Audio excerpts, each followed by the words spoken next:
Last video में हमने bacteriophage के बारे में और उसकी लाइफ साइकिल के बारे में हमने स्टडी किया था कि बैक्टीरियोफाज की जो लाइफ साइकिल होती है वो दो स्टेप्स में होती है। एक होती है लाइटिक और होती है लाइसोजेनिक। लास्ट में हमने जो पहले वाली वीडियो थी उसमें हमने लाइटिक साइकिल पढ़ा है। अभी नेक्स्ट हम इसमें पढ़ेंगे लाइसोजेनिक साइकिल। लाइकोजेनिक साइकिल का क्या, इसका मतलब क्या है? इसमें क्या है कि integration of bacteriophage nucleic acid into host genome by specific site of recombination and specific site of replication with host genome या with bacterial genome। इसमें क्या होता है, जैसे पहले लाइटिक में हमने पढ़ा था कि मेम्ब्रेन पे जाके अटैच हुआ, डायरेक्ट अंदर न्यूक्लिक एसिड उसने अपना पेनिट्रेट किया और उसके बाद में जो है वो होस्ट जीनोम की प्रोटीन सिंथेसिस मशीनरी को हाईजैक करेगा और अपनी प्रोजेनिस बना लेता था।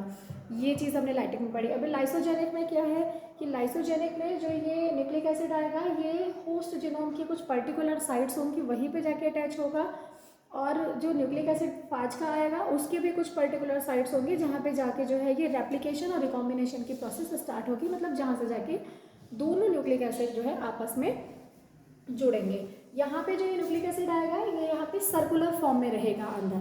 तो ये लाइसोजेनिक है। लाइसोजेनिक के भी जो में भी जैसे लाइसोजेनिक कुछ बैक्टीरियोफाज ऐसे जो सिर्फ लाइसोजेनिक वाली ही साइकिल को अडॉप्ट करते हैं, उनको हम बोलते हैं टेम्परेट फाजेस।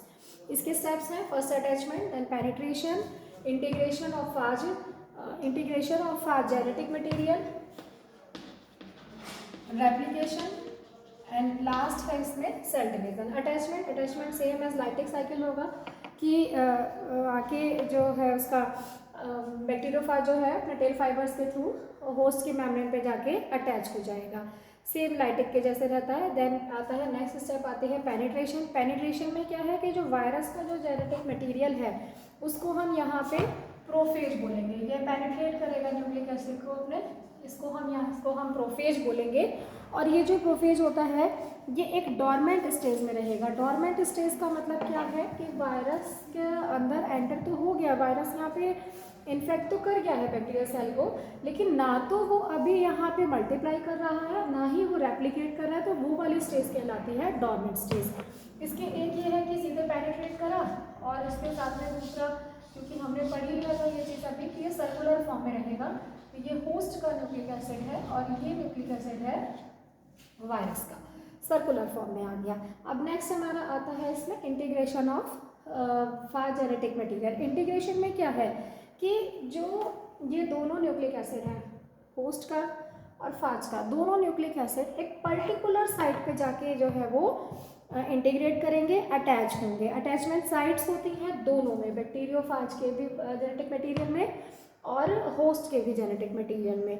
जो बैक्टीरिया की जो अटैचमेंट साइट्स होती हैं उनको हम बोलते हैं एट बी, और जो बैक्टीरियोफाज की होती हैं उन्हें हम बोलते हैं एट पी।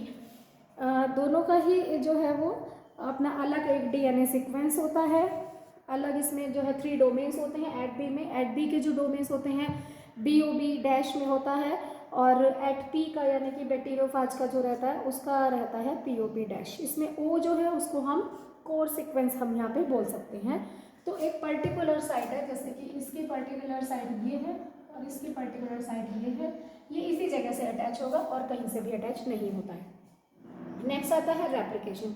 रेप्लिकेशन में क्या होगा कि ये सेल है, हाँ, रेप्लिकेशन की प्रोसेस में क्या होगा कि न्यूक्लिक एसिड रेप्लिकेट कर जाएगा और न्यूक्लियस डिवीजन के जो है वो डिवाइड हो जाएगा 2 पार्ट्स में। इस टाइम पे ये सेल है, यहाँ पे ये लाइसोनाइज्ड सेल कहलाती है, यहाँ पे ये सेल कहलाती है लाइसोजेनाइज्ड। नेक्स्ट लास्ट आता है इसमें सेल डिवीजन। सेल डिवीजन में क्या होता है, डॉटर सेल जो है उस इस तरह से 2 सेपरेट हो गए, 2 सेल्स यहाँ पे बन गई हैं डॉटर सेल्स। डॉटर सेल्स जो है उसमें वायरस का जेनेटिक मटेरियल होगा। बैक्टीरियल सेल जो होस्ट बैक्टीरियल सेल है वो तब तक नॉर्मल रहती है जब तक कि उसमें वायरस इंड्यूस नहीं होता। तो ये इस तरह से जो है वो लाइसोजेनिक साइकिल थी। Thank you.